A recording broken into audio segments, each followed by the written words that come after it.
పండు ఏం చేస్తున్నావు? ఎవరికి? ఫ్రెండ్స్కా? ఇండియా తీసుకెళ్ళడానికా? విన్నారు కదా. సో మేము ఇండియాకి అయితే వచ్చేస్తున్నాము. ఆల్మోస్ట్ 2 years అవుతుందండి ఇక్కడికి వచ్చి వియత్నాంకి. ఇక్కడ వైన్స్ చాలా డిఫరెంట్ వి దొరుకుతాయండి.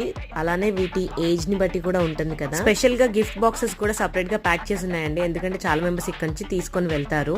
అందు గురించే మా హస్బెండ్ ఇక్కడ వైన్ షాపింగ్ చేస్తున్నారు. నేనేమో నా షాపింగ్ హడావిల్లో ఉన్నాను. ఫ్యామిలీ మెంబర్స్ కి కాఫీ తీసుకుందామని చెప్పి ఇక్కడైతే కాఫీ చూస్తున్నానండి. వియత్నాం లో కాఫీ చాలా ఫేమస్ అండి. చాలా డిఫరెంట్ టైప్స్ ఆఫ్ ఫ్లేవర్స్ దొరుకుతాయి మనకి. నాకు తెలిసినంత వరకు ఇండియా వెళ్లే ప్రతి ఒక్కరు కూడా కాఫీ ఖచ్చితంగా తీసుకొని వెళ్తారు. ఇదే కాకుండా ఆన్లైన్ లో షాపింగ్ కూడా చాలా ఎక్కువగానే చేసాము. షాప్ చేసిన ప్రతి ఐటమ్ ని కూడా చెక్ చేసుకొని ప్యాకింగ్ అయితే చేస్తున్నాము. సో ఎంటైర్ గా ఇండియా కవర్ చేసుకొని వచ్చే వీడియోస్ అన్ని కూడా మీతో షేర్ చేసుకుంటూ ఉంటాను. Please like and share the video. Thanks for watching.